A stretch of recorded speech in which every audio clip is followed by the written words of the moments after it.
कहानी वो तुम। आंखों में आंसुओं का सैलाब बार बार उमड़ रहा था। सीने की घुटन और सिसकियां रुकने का नाम ही नहीं ले रही थीं। यह सब तो फिल्मों में ही होता है, हकीकत में कहीं ऐसा होता है? महक सोच रही थी। पापा ने इस बात की भनक भी नहीं लगने दी। आज तक मुझे पता ही नहीं चल पाया कि पापा ने उस अतीत की घिनौनी यादों को हमारे पास भटकने भी नहीं दिया। चुलबुली, चंचल, मस्त, मनमौजी महक जिंदगी को अपने अंदाज से जीती थी। आज उसके विवाह को भी 6 वर्ष हो गए थे। बच्चों के लिए उसने अच्छी भली नौकरी भी छोड़ दी थी। उसकी दो बड़ी बहनें थीं। तीनों को ही पापा मम्मी ने बेटों से भी बढ़कर पाला था। आज तक जिंदगी में उन्हें कभी नहीं लगा कि वह बेटियां हैं। तीनों की शादियां हो चुकी थीं। सब अपने अपने घरों में खुश थीं। महक का विवाह मनोज से हुआ था। वह शहर के प्रतिष्ठित कॉलेज में प्रोफेसर थे। उनके 2 बच्चे थे। घर के कामकाज और बच्चों में मस्त रहती थी। बहुत खुश थी महक। नाश्ता क्यों नहीं किया? क्या हुआ महक? मनोज बोले। कुछ भी तो नहीं, अंदर ही अंदर कुछ एक बेचैनी सी हो रही है। कहीं कोई अनहोनी ना हो। तभी फोन की घंटी बजी। अरे माँ, तुम ठीक हो? पापा कैसे हैं? महक बेटा, जल्दी आ जाओ, पापा की तबीयत बहुत खराब है। हाँ माँ, मैं आ रही हूँ। हड़बड़ाते हुए उसने फोन रखा और बोली, जल्दी चलो, पापा की तबीयत बहुत खराब है। घर पहुंची तो पता चला कि पापा सिटी हॉस्पिटल में हैं। डॉक्टर के अनुसार उन्हें 10 दिन के लिए एडमिट कर दिया था। पापा, आप बहुत जल्दी ठीक हो जाओगे। तब तक मैं आपके साथ रहूंगी। आप सब लोग घर जाओ, मैं पापा के साथ ही रहूंगी। चलो ठीक है। मनोज और सब लोग घर चले गए। महक और पापा की बहुत अच्छी बनती थी। मनोज से भी अधिक हर बात पापा के साथ शेयर करती थी। वह कुर्सी पर बैठी पापा को देख रही थी। दवाई लेकर अभी अभी सोए थे। तभी अचानक से जोर जोर से चिल्लाने लगे, नहीं नहीं, यह नहीं हो सकता। आवाज़ सुनकर नर्स दौड़ी दौड़ी आई और इंजेक्शन दिया। फिर उन्हें नींद आ गई। 3-4 दिन हो गए। अक्सर पापा नींद में चिल्लाने लगते, यह नहीं हो सकता, मैं जा रहा हूँ उसे लेने। सालों पुरानी बातें याद आने लगती थीं। इसी वजह से वह बार बार चिल्लाने लगते थे नींद में। आज भी अचानक पापा जोर जोर से चिल्लाने लगे कि यह नहीं हो सकता, मैं जा रहा हूँ उसे लेने, मैं जा रहा हूँ। उसके बाद उन्होंने दोबारा आंखें नहीं खोली। वे दुनिया छोड़कर जा चुके थे। इतना गहरा सदमा पूरी तरह से हम सबको टूट गए थे।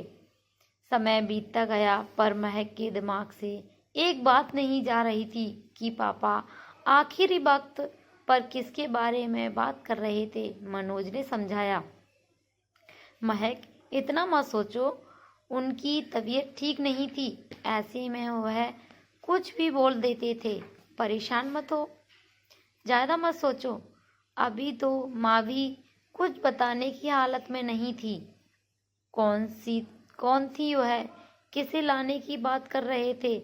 यह बात उसे घुन की तरह खाए जा रही थी। किस समय की बात पापा को याद आई थी अंतिम समय में, जिसका जिक्र उन्होंने आज तक नहीं किया। वह तो मुझे अपना सबसे अच्छा दोस्त मानते थे। सोच सोच कर उसका दिन का चैन और रातों की नींद गायब हो चुकी थी और दिन पर दिन वह कमज़ोर होने लगी। आंखें सामते ही बोझिल होने लगती थी। दिल करता था कि सो जाऊं, पर वह सोती तो देर तक नींद नहीं आती थी। 3-4 महीने बीत चुके थे, किंतु महक के दिमाग से अभी तक यह फितर नहीं उतरा था। उसे बस जानना था कि वह कौन थी। आज माँ ने बुलाया था। वह जाते हुए बोली, मनोज, मैं 2-3 दिन में आ जाऊंगी। अपना और बच्चों का ध्यान रखना, कहकर वह चली गई। महक को देखकर माँ बहुत खुश हुई। अकेलापन उन्हें काटने को आता था। बच्चों को भी ले आती बेटा। आजकल एग्जाम चल रहे हैं माँ। मनोज से तो थोड़ा डरते हैं। मुझे तो कुछ समझते ही नहीं। माँ अभी भी संभल नहीं पाई थी। बार बार पापा को याद करके रो रही थी। बड़ी दीदी ने माँ को अपने पास ही रख लिया था। अकेली भी वह कैसे रहती। दीदी और जीजू जरूरी काम से 2-3 दिन के लिए बाहर गए थे। एक बेटा था, वह विदेश पढ़ाई के सिलसिले में गया था। रात को महक माँ के साथ सोई। आधी रात को आँख खुली तो देखा माँ जागी हुई है। क्या हुआ माँ? कुछ नहीं बेटा, नींद नहीं आ रही है। सो जाओ माँ, बीमार हो जाओगी। अरे बेटा, नींद ही नहीं आती अब रात भर। काश तुम्हारे पापा होते। यह कहकर माँ रोने लगी। भगवान ने मुझे उठा लिया होता। वह तो मेरी जिंदगी में फरिश्ते से भी बढ़कर थे। बेटा, हम इस शहर के नहीं हैं। हमारी जड़ें तो एक गांव से हैं जिसके जमींदार तुम्हारे दादाजी थे। तुम तीनों उस जमींदार खानदान से ताल्लुक रखती हो। तीनों बहनें तुम्हारे पापा उनकी इकलौती संतान थे और मैं शहर के अनाथालय की सबसे होनहार लड़की थी। मेरी काबिलियत से मुझे गांव की पाठशाला में सरकारी नौकरी मिल गई। तुम्हारे पापा गांव के जमींदार के बेटे थे, पर वह दूसरों से एकदम अलग। बड़ी बड़ी आंखें, लंबा कद, बहुत ही आकर्षक व्यक्ति थे। अचानक और मैं उन्हें मन ही मन चाहने लगी। वह अक्सर गांव के बच्चों के दाखिले के सिलसिले में पाठशाला आया करते थे। मुझे क्या मालूम था कि वह मुझे भी पसंद करते हैं। एक दिन एकांत में उन्होंने अपने दिल की बात मेरे सामने कही और शादी का प्रस्ताव रख दिया। मैं बहुत ही असमंजस की स्थिति में थी। माँ बाबूजी ने इनका बहुत विरोध किया कि हम किसी भी अनाथ से तेरी शादी नहीं होने देंगे, जिसके घर बार माँ बाप खानदान का कुछ पता नहीं। पर इनकी जिद के आगे किसी की चलने वाली कहाँ थी। उन्होंने इसके आगे घुटने टेक दिए और हमारी शादी हो गई। पर उन्होंने मुझे बहू के रूप में स्वीकार नहीं किया। हम साथ रहते थे, पर मुझसे वो लोग बात नहीं करते थे। बहुत बुरा लगता था। तुम्हारे पापा समझाते थे कि समय के साथ साथ सब ठीक हो जाएगा। शादी के कुछ साल बाद जब पता चला कि मैं माँ बनने वाली हूँ, तो मेरी खुशी का ठिकाना नहीं रहा। उन्होंने सुना तो यह भी बहुत खुश हुए।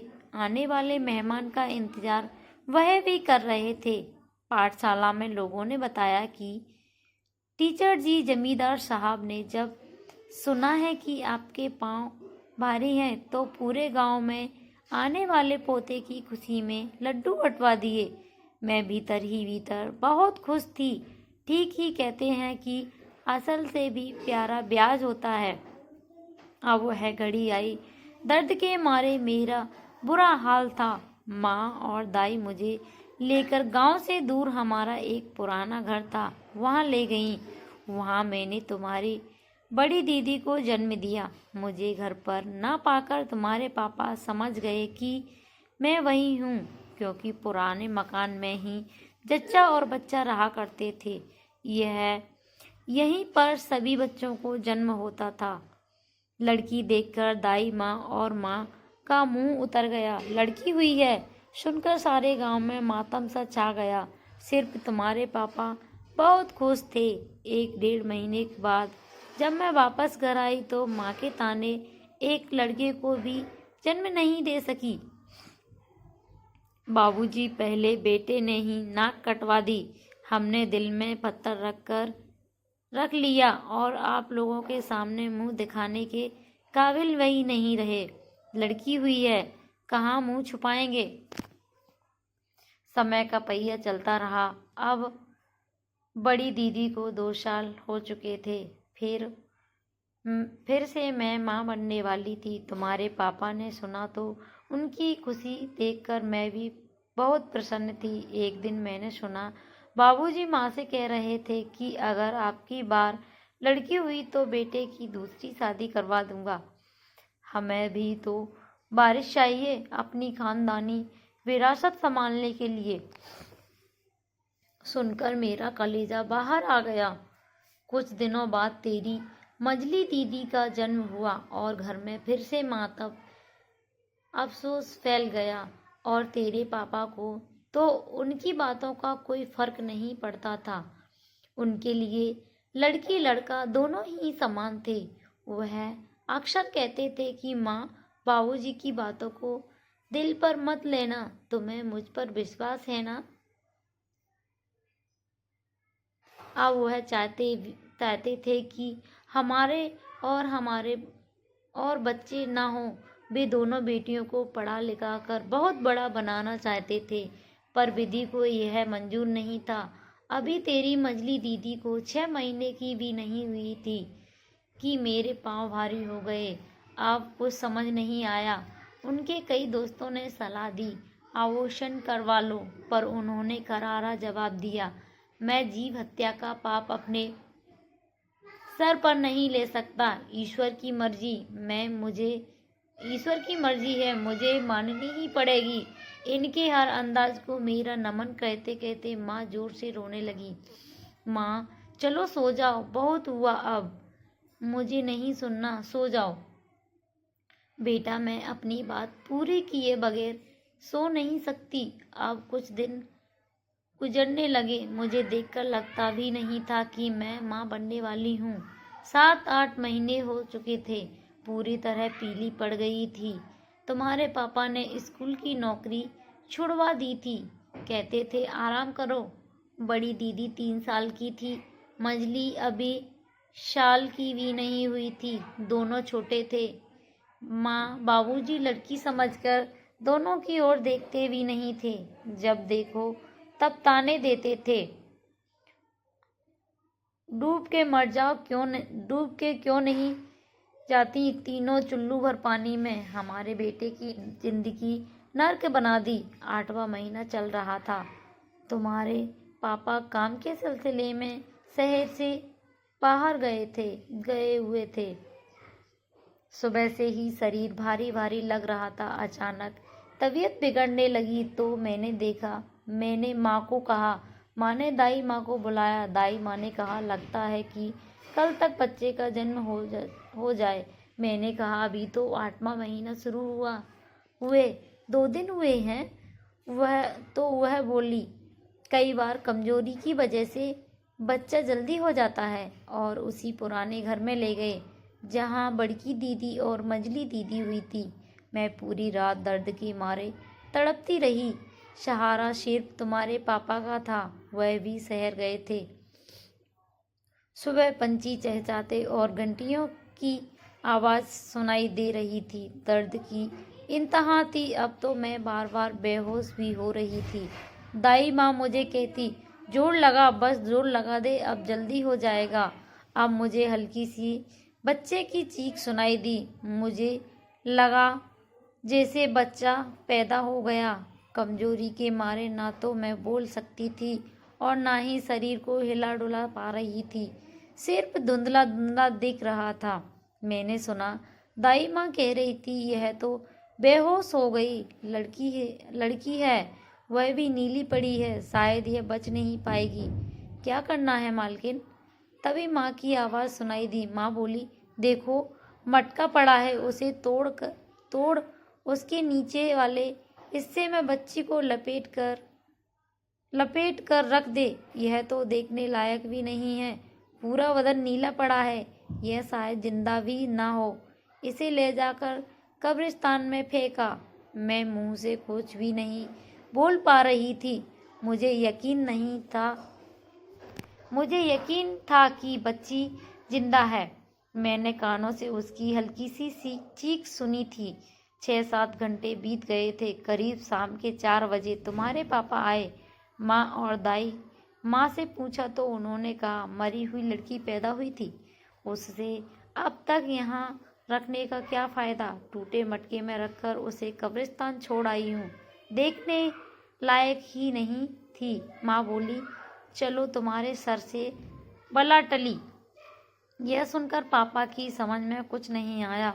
यह सब क्या बता रही हैं? क्या हुआ बताओ? यह दाई माँ क्या कह रही हैं? तुमसे सुनना चाहता हूँ, बोलो, कुछ तो बोलो। कहते हुए वे अंदर आए। मैं रोने के सिवा कुछ ही नहीं कह पा रही थी, पर इन्हें देखकर थोड़ी हिम्मत आई और मैंने इन्हें सारी बातें धीरे धीरे बताई। बोले, तुम चिंता मत करो, हमारी बच्ची को कुछ नहीं होगा। मैं जा रहा हूँ उसे लेने, वह बिल्कुल ठीक होगी, कुछ नहीं हो सकता उसे। वह कहकर तुम्हारे पिताजी चले गए और मुझ पर बुरे बुरे ख्यालों के बादल मंडराने लगे। कहीं कोई जंगली जानवर ने तो नहीं मार डाला होगा, कोई कौवे गीदड़बाज ही ना नोच ले नन्ही सी जान को। सोचकर मेरा दिल दहल रहा था। कब्रिस्तान है, चींटियां, कीड़े मकोड़े, चमगादड़, उसे मुझे क्यों बचाया भगवान? तूने सोच रही थी कि तुम्हारे पापा गोदी में लिए बच्ची को ले आए और बोले, जल्दी जन्म होने के कारण कमजोर और नीली पड़ी हुई है। बच्ची मरी थोड़े ही है, मेरे जिगर के टुकड़ों को मरा हुआ मान लिया। माँ, तुमने सांस ले रही है। मैंने रास्ते में चिकोटी काटी तो रोई भी थी। इसे दूध पिलाओ। ठीक है, बिल्कुल। अब हम कभी घर वापस नहीं जाएंगे। मेरे कोई माँ बाप नहीं है। क्या ऐसे होते हैं माता पिता? तुम्हारे बाबूजी ने सारे रिश्ते नाते तोड़ दिए माँ बाबूजी से, और हम शहर बस गए। अच्छे पढ़े लिखे होने के कारण तुम्हारे पिताजी की अच्छी नौकरी लग गई और मैं भी बच्चों के लालन पालन के साथ ट्यूशन पढ़ाया करती थी। तुम तीनों बहुत छोटे थे, इसीलिए तुम्हें कुछ याद नहीं। और पापा ने भी मुझसे कहा था कि कभी भी पुरानी जिंदगी का जिक्र मत करना, मगर मैं जानती हूँ कि तुम पापा के जाने के बाद से ही बहुत परेशान हो। उनका जाना तो तुमने प्रकृति का नियम मान लिया, पर वह जिसके लिए अंतिम समय में चिंतित थे वह ठीक होगी, उसे कुछ नहीं हो सकता। कौन है वह? यह सोच सोचकर तुमने अपने आप को बहुत परेशान कर लिया है। उस वक्त वह इन्हीं पुरानी यादों के भंवर में फंसे थे बेटा। तुम्हारी जिज्ञासा शांत करने के लिए मैं तुम्हें बता रही हूँ। वह बच्ची और कोई नहीं थी, वो तुम थी, महक। दोस्तों, कहानी अच्छी लगी हो तो लाइक करें, शेयर करें, दोस्तों के साथ शेयर करें, चैनल को सब्सक्राइब करें। अपना बहुमूल्य समय देने के लिए सभी दोस्तों को दिल से धन्यवाद। फिर मिलते हैं ऐसी ही कहानी के साथ। जब तक के लिए नमस्कार। जय हिंद, जय भारत।